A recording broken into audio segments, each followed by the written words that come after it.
Here we go.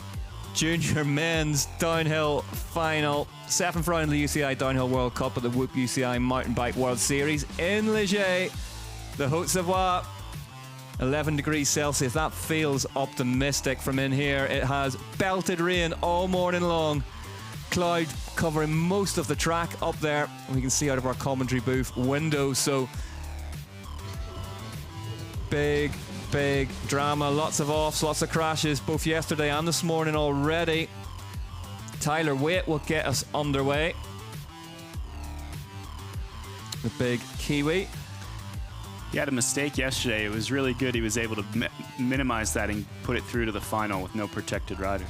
Sterling Stevens McNabb in this one as well, as is George Madley. Till Alran, winner of the last round. Jonty Williamson, Asa Vermette. Max Allran, fastest yesterday.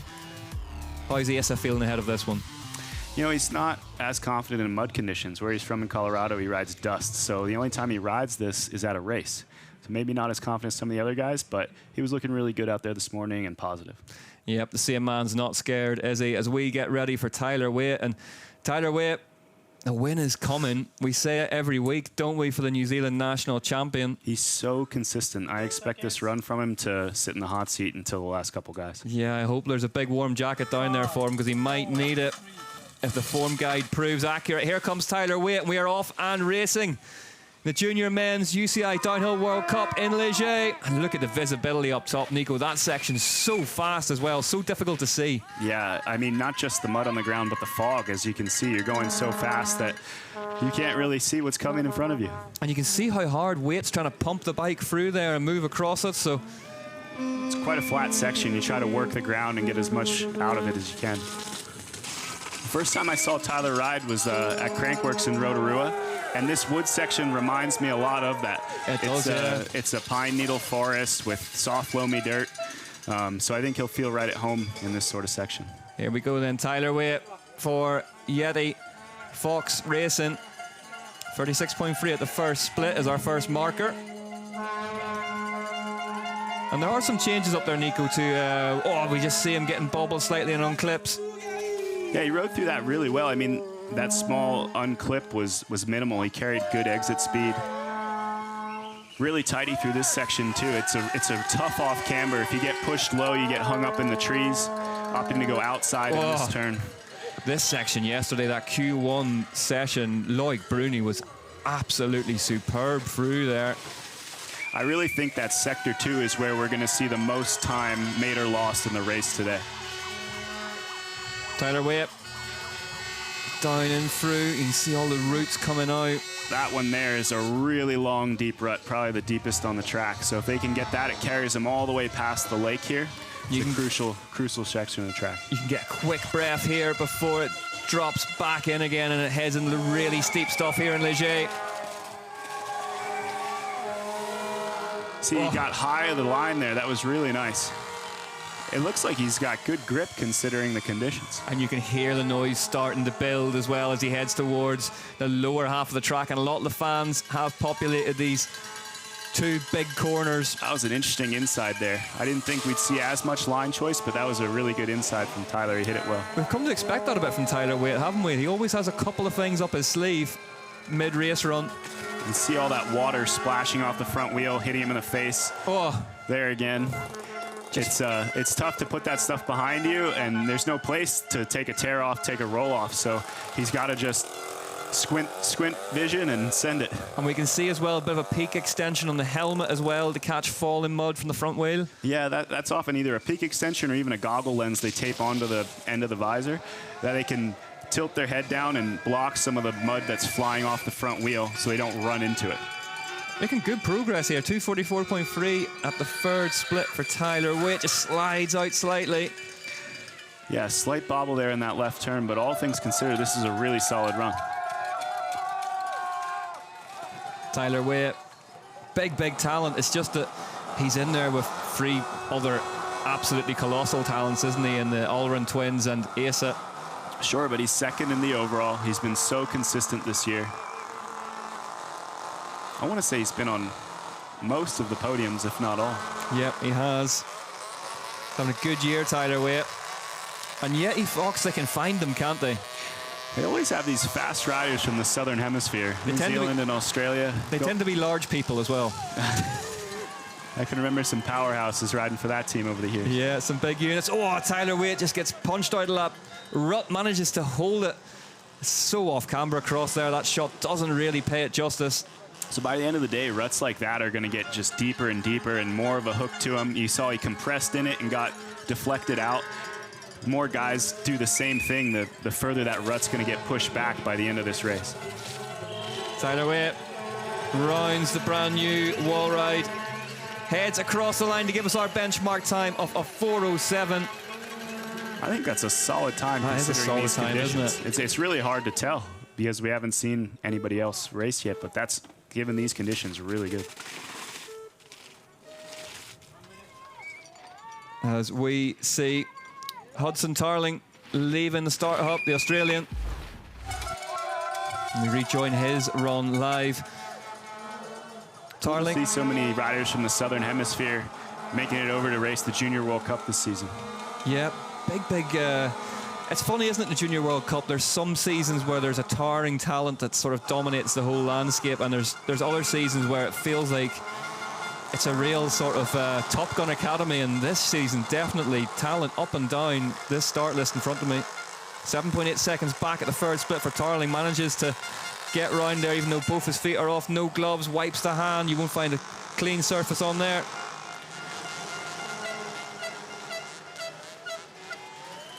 Yeah, I think this year, as you said, the deepest field we've ever had. We often have one guy, two guys that push each other, but to have 5, 6 guys that all have won races this year and are on the podium consistently and putting in times that would qualify into elite is really rare. We haven't seen that much depth ever in the junior field. 36.1 down at the fourth split for Tarling. Not his day-to-day, but as we said in the junior women's race, Nico, an absolute shed load of experience points.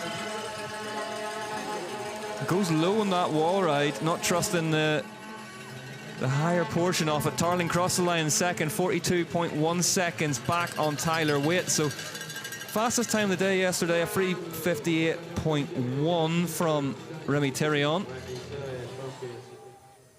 in Q1. Next up though, Luke Mallon. Luke and his brother Alex have been riding really good this year. They haven't been able to make it to every World Cup, but the ones they have, they've really shown what they're made of. I was just about to say, you rate these two, don't you, the two brothers? Really good riders. They're aggressive on the bikes. Looks like he made a mistake here getting outside the rut. Has to go back up, unfortunately. So he missed the rut in the turn before that, tried to minimize by converting to the low line and just slid off the track. Yeah, rules of downhill state that you've got to re-enter the track from where you left it. Pulls the tear off, so good racecraft there. Realizes that he's, the mistake's been made. He's got a chance to clear his vision. The past few World Cups that they've done, he and his brother Alex, they've looked so fast on the bike. Sterling Stevens McNabb then, brother of Lockie Stevens McNabb.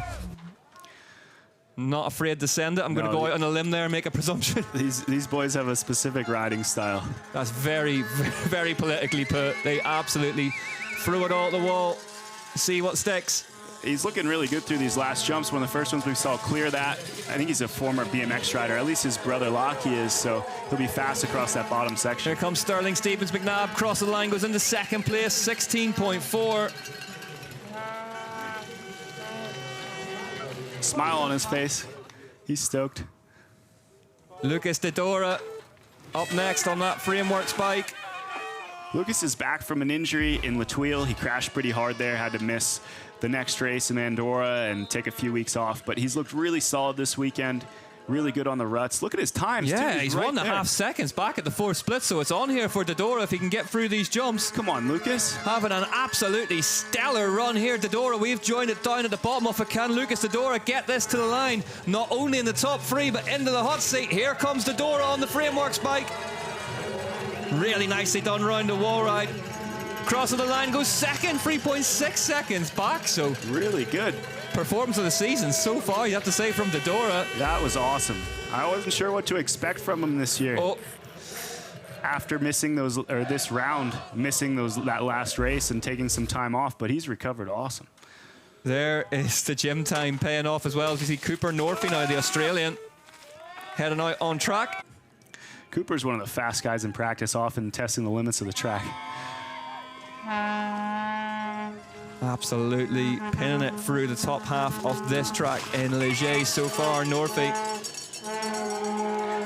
He's quite a tall rider. Sometimes in the mud, that extra leverage can help you to balance, like Benoit Coulange style. Yeah, it's a funny sport like that, isn't it? You often see the woof as the back wheel tries to get away from Northey and outside, but he kept it on the track, minimized that one.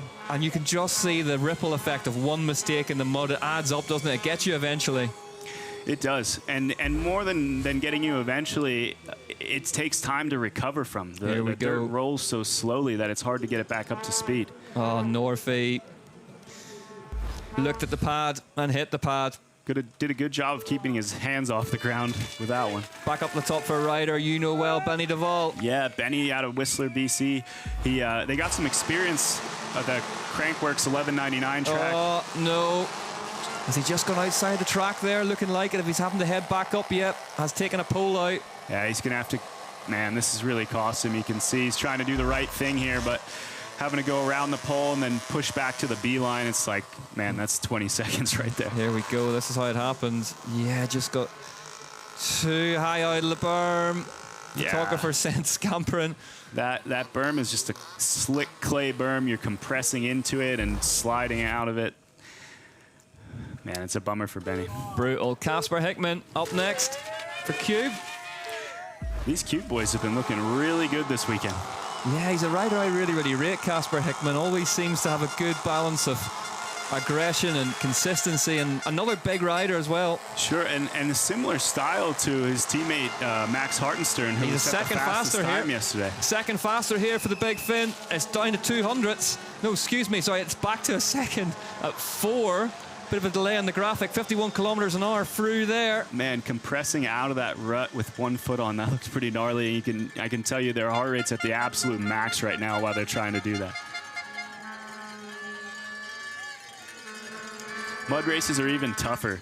The bike gets so heavy, the soft mud clogs you down, it pulls the bike deeper into the travel, so these riders are working way harder and their heart rates are higher than they would be in a dry race. And we're talking, I saw Eddie Masters conducting a bit of his second back for Hickman in second place, a bit of his science project of how much weight these bikes and riders are carrying. It can be upwards of sort of 9 kilograms, can't it, by the time you get to the bottom? Yeah, you see riders doing a lot to minimize that. Mechanics putting things on the bike to prevent mud from sticking to it and keep the bike lighter.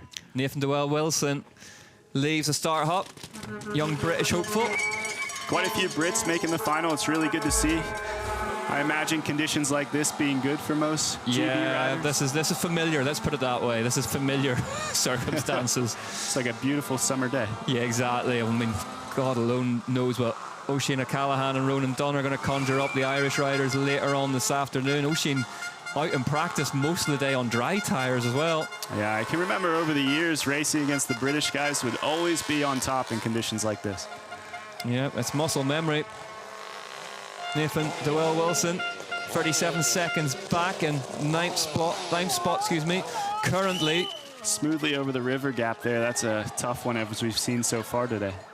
And again, not the first time I said today, but the experience of a World Cup and mud at this level, absolutely invaluable for these young riders. Absolutely. You can do all the training you want, all the bike setup you want, but until you've gone through a mud race weekend, to even the little things of having vision and having good grip, being warm and dry, can all add up to your performance in the race run. Did you have any special Mullally mud hacks in your day?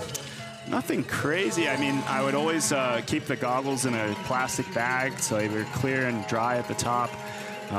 Rotor covers, running harder compound brake pads so that they stayed consistent. Maybe dropping some PSI in the tires, but not the suspension, because you want the bike to hold up when it hits those deep holes. Brik van Dwees, Belgian, again, another country well familiar with these circumstances. Dewell-Wilson went into 9th there, actually, the British rider, so good outing from him as things stand. A lot of Belgian fans here, actually, roaring Martin Mays on. So this man will be well supported as he crosses the line, 16.8 seconds back. Still though, Tyler Waite, as we cautiously predicted at the start of the session, that hot seat time of his of a 4:07 holding up. A couple of riders getting really close to him, though. I think that time may come down by the end of the race. Westgate leaves the start hop. Let's see what his times are. You can see that rut. Everybody's just hitting it harder and harder. 8.8 seconds back at the 4 split for Westgate. Yeah, that rut gives me the bug every single year we come here in the wet because they hit it at such velocity. You've got no other option there, have you? It may be better to have the rut than the off-camber we've had in years past. Yeah. At least there's something to push against. Yeah, memories of Benoit Coulonge skating his way across there. Vergier as well. Here comes Westgate down towards the line, crosses it, goes into 4th place, 10.2 seconds back. So great ride from the British rider. Really consistent from the middle of the track down.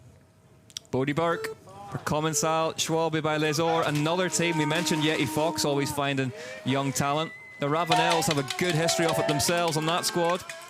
This is a guy that if you make it to the bottom without a mistake is going to have a blistering time. He's won a World Cup already this season. Oh, Burke goes down. Commentator's curse from Nico Mullally. I'm sorry, buddy. I didn't mean to do that to you. He's such a good kid, though, and he's always so pinned in practice, but definitely on the edge of the limit. That run in Ludenvale as well earlier on this season, but Burke out of this one. Pierre Ollier, French rider, leaves the start hop. French will be good in these conditions, and especially here on this track in Leger.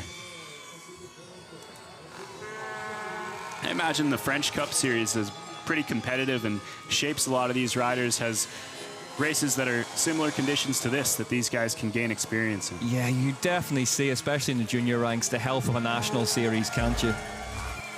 It really shapes the youth of the riders, and you know, these riders come into the junior field, and that's where they gain all that. Oh, big impact onto that stump for Pierre Ollier.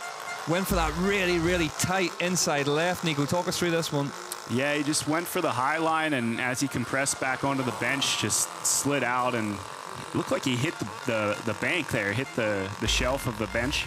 And you can see in a mud race how long it takes you to get up, how much time you lose. Zach Bradley Hudson with the number 13 on, upside down. Yeah, trying to get some luck out of the 13 today. And Zach's looked really good and aggressive in practice. You see he just passed Bodie there. Bodie let him by. Yep, good awareness from Burke. Bradley Hudson, 11.3 seconds back at the 3rd split. He looks smooth. He's loose on the bike, letting it kind of dance over the ruts. You can't be too stiff in these conditions. You kind of got to let the bike move underneath you and find its own way. Really neatly done through there for Bradley Hudson. Hooked really that rut up nicely. Yeah. Absolutely smashed his way down there. Looked really, really good from Bradley Hudson. Yeah. Well, as we say, goodbye for now. Goodbye for now to Nico Mullally as he heads towards the finish line. As his man Asa Vermette gets ready to take on his race run. We will watch the remainder of Zach Bradley Hudson's. Another really, really fast Australian. That upside down number 13 now fully covered by mud, so the effect well achieved. But is it going to be lucky 13 for Bradley Hudson here as he heads towards the line, crosses it, and goes into 5th place, 12.7 seconds back of the hot seat time of Tyler Waite. So that time of Waite's really, really standing up. But as these racers continue to drop, it is going to come under increased scrutiny. Here comes Ollie Clark, UCI World Cup winner from earlier in the season and fresh from Redbull Hardline, where he made a lot of new fans in Wales.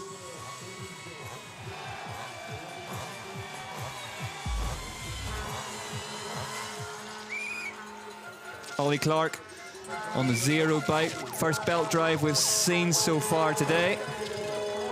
Heads towards the line, crosses it and goes second. 0.2 of a second. Big, big run from Clark. Superb ride from Ollie Clark. All that time in Wales paying dividends. Had that monstrous crash, pal Aaron Sal. Good to see him back in one piece. Here comes the British champion, George Madley now. Continental Atherton. Another rider on the gearbox belt drive bike. The mud this week asking a lot of questions of the belt driven machines. He's 8 seconds back, so he's been down somewhere, George Madley. Another rider that you feel it's all going to come together for. He's faster though at split 3 and then drop back, so yep, he's crashed between 3 and 4. Madley somewhere up there. Madley heading down towards the wall ride now. So, last couple of riders proving that that time of Tyler Waite's not untouchable. Fascinating stuff here in Leger in the mud. 9.5 seconds back at the end. In the 5th place though for George Madley so far. And he knows he left time up there. You can see the disappointment.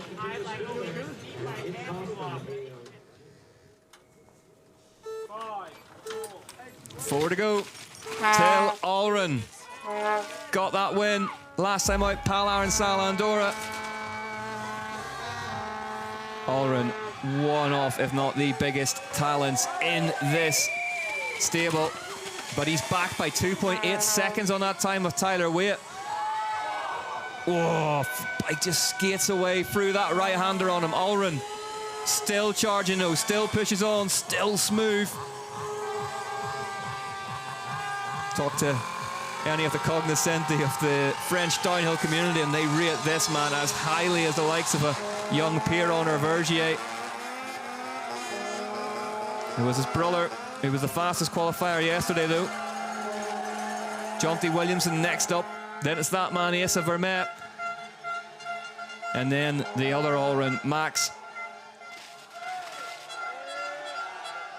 Commensal muck off by riding Addiction on the new livery for this weekend, all black. And the fluoro pink, hard to miss, definitely race bikes. The Commensal Supreme, ridden by both Alran brothers. Let's get the next split in. 2.5 seconds back, so he's found 0.3 of a second here, Alran. Both bone stock bikes. Max Commensal, very, very proud of that. A World Cup winning bike can be purchased from the showroom floor and speaks volumes to the development work that's been poured into it by that factory setup. Alran skims that pad on the left-hand side.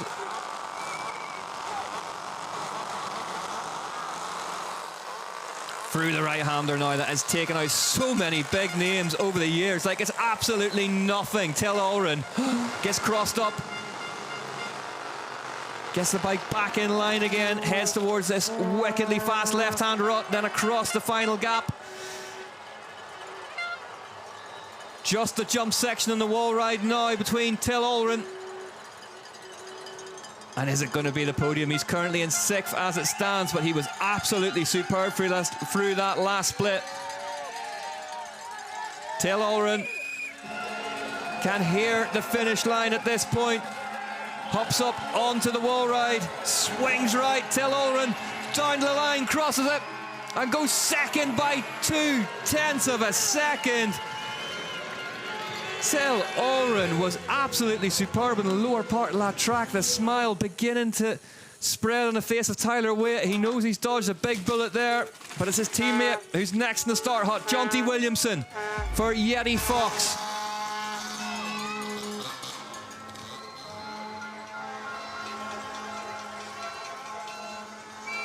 Williamson down across the lake. He's well in touch here. 0.06 of a second now for the Kiwi.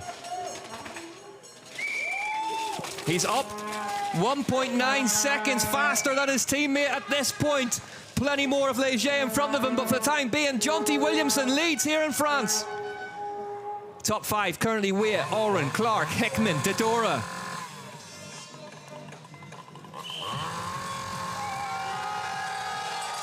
Slightly more compact rider than the sizable Waite. Really, really aggressive Williamson though. Always has a little bit of magic about him. Can it add up today as he heads towards the 3rd split? This section, Nico Mullally identified earlier on this afternoon as being absolutely key. Williamson keeping that Yeti prototype downhill bike moving. turquoise paint barely visible under all that mud.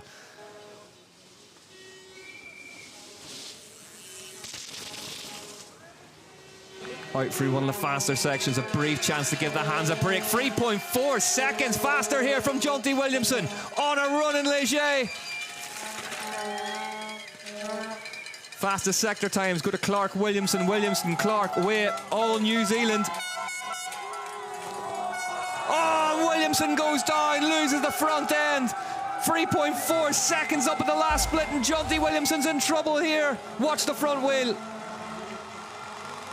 Just skates away to the left-hand side of the track, leaving Williamson with no options but to go down. Gets back up quickly, didn't leave the track, so we'll have to see what the next split says, but had carved himself out a chunk of time before that impact. Exits the really, really steep berm section. Yeah, 1.7 seconds back at split 4, which would have him in 5th place, but Williamson not content with that. Will charge on here. Only lost 5 seconds from that crash. Absolutely unbelievable. Makes it up onto that bank. Slides his way back off it again, so commendable focus here from Williamson. He's still racing this run after that crash. Only lost 5 seconds. We saw Till Alran make a load of time up in this last split. Can Williamson take the lead here with a crash? Here comes Jonty Williamson. Round the right-hander, crosses the line and goes.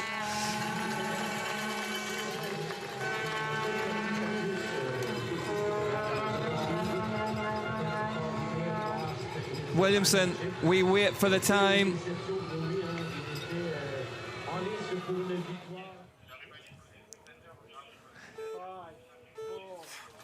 Asa Vermette leaves the start hut for Frameworks Racing.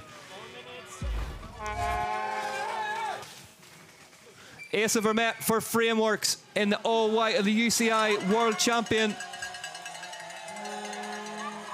His team manager, Nico Mullally, told us he's 0.3 of a second back at split 1. Still very much in touch, though. Still waiting for his first win of 2025 at the UCI World Cup circuit as well, Vermette. He'll get a chance to defend those rainbow stripes next weekend in Champery, Switzerland. But Mullally telling us that, you know, this man from Colorado didn't get to ride mud that much unless he's at the races. You can see he had to take his time to get his foot clipped back into the pedals as well. Still right in amongst it in the overall, though, Vermette. But this season really has belonged to the Alran brothers. Clark getting a win as well, of course, and Burke. Nicely done there through Vermette. Hangs a foot off, speedway style, keeps the bike moving forward. What's the second split going to tell us? As he heads around the lake, gets a chance to pull a roll off. Get a bit of clear vision. Heads down in through the trees. Beautifully done, skating his way across the mud. He's 1.8 seconds faster at the second split. Asa Vermette now. But as we saw from Jonty Williamson, it's never over to the finish line here in Leger. Plenty more track left in front of him. Plenty more opportunities, though, for Asa Vermette to make time. Top 5 currently Wade, Alran, Clark, Hickman, Williamson in 5th place. 2.9 seconds back after that run. So into the top 5 with a sizable crash in the middle of the run.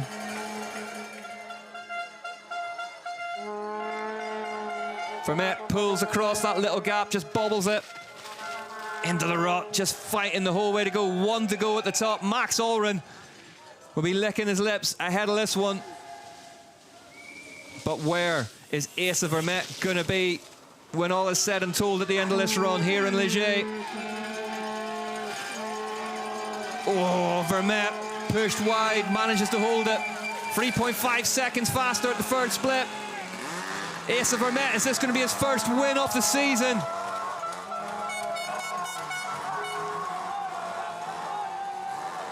Vermette dancing across the muddy tightrope of roots and ruts as well as anyone has here in Leger so far today.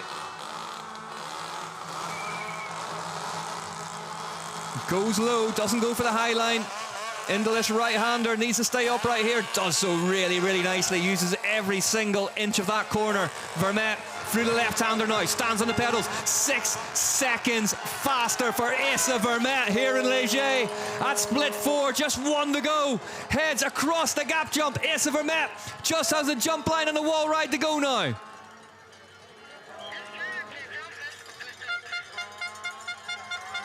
Asa Vermette has been nothing short of his spectacular best, and there's a little bit of sunshine down there at the finish area. The head's starting to shake.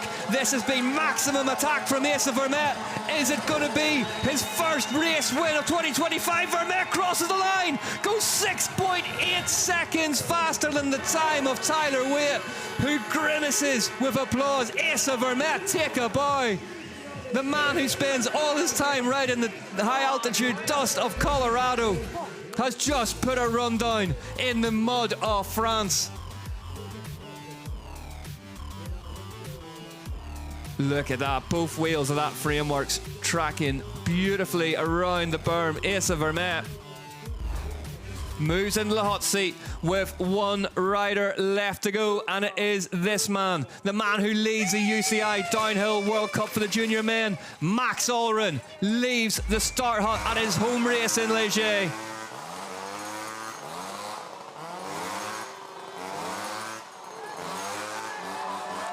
Alran, 0.6 of a second already faster than Vermette. Qualified fastest at the French national champs before having to settle for 35th in that race after a crash. So Alran's blood will be up here. He'll want more out of this one.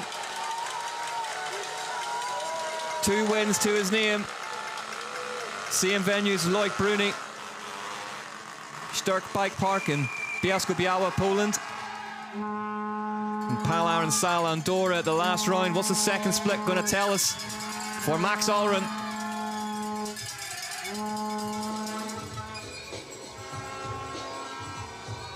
Heads out into the open.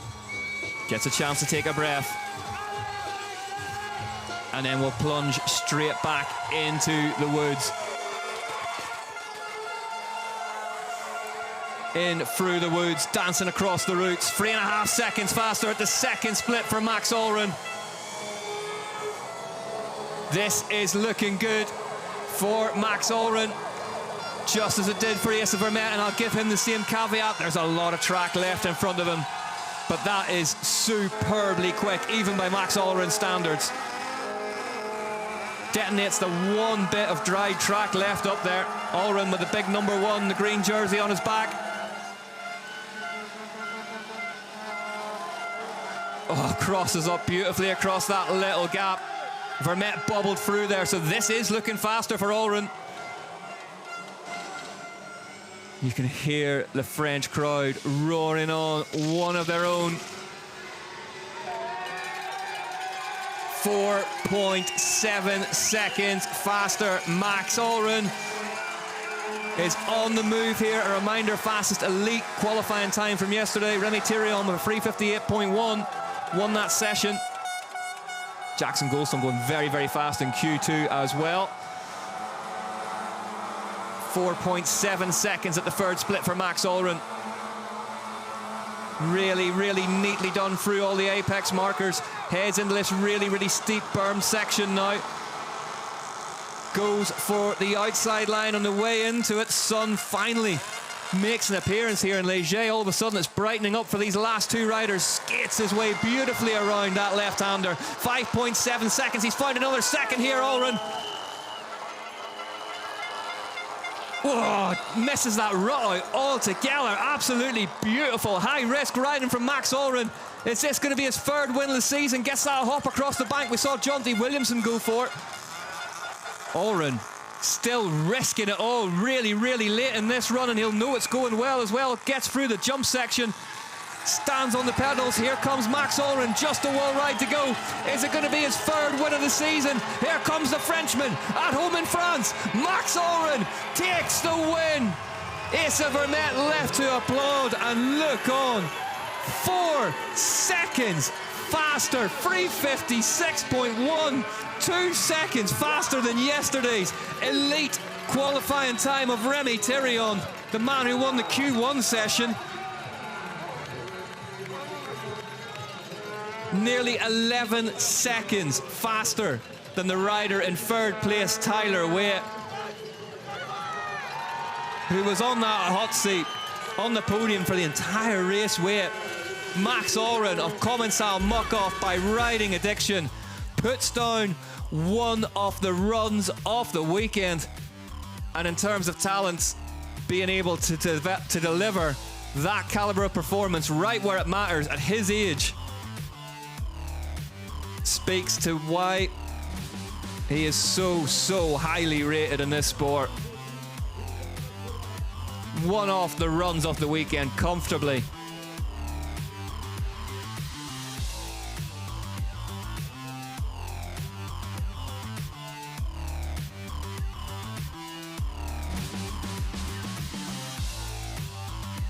Max Alran, big, powerful, look at this. Skates his way through to the backside of that rut. And gives us our first French winner of the day.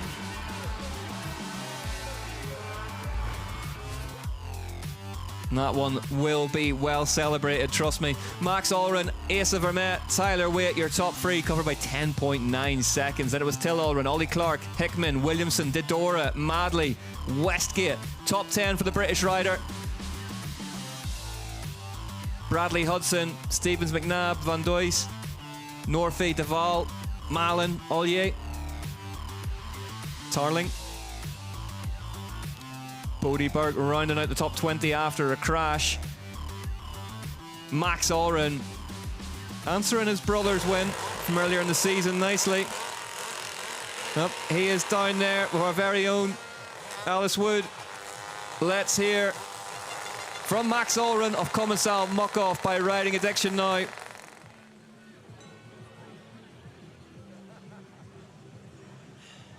Congratulations, that was an amazing win here in Leger, your home World Cup. How does that feel? Feels insane. I'm actually cooked right now because it's super physical. And yeah, just battling to the end and yeah, made it to the bottom without too many mistakes. And yeah, had a good run, just super happy. My friends are here, my parents are here. And yeah, just win here is just incredible. We have an insane crowd and yeah, thanks to everyone, and yeah. And the conditions were really tough. We know you didn't get to race last year and it was the qualifier result, but to be able to race out there and battle those conditions just to stay on your bike was an achievement as well. Yeah, for sure. Actually last year, yeah, we had a cancelled race, so that's the game, but yeah, this year was different, so yeah. Enjoy the win, enjoy the crowds, and congratulations. Thank you. Huge ride from that man, Max Alran.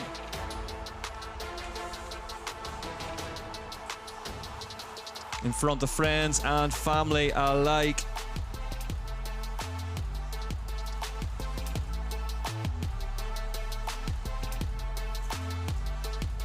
Left it all up there.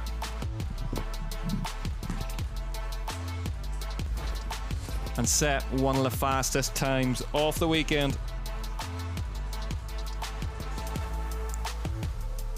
This is what it does for the standings. Alran now leads Waite by just 29 points. Then it's his brother Till, 36 points back. Asa Vermette, 42 points back. That top five rounded out by Ollie Clark, covered by just 106 points. Tightest points race in the UCI Mountain Bike World Cup Series as it stands. So all to play for in junior men's.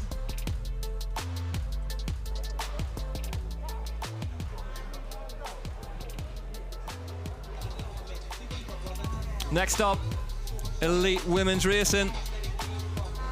Coming your way from Leger, Haute-Savoie. Tanny Seagrave, a winner here in the past, will be in action. Don't go anywhere.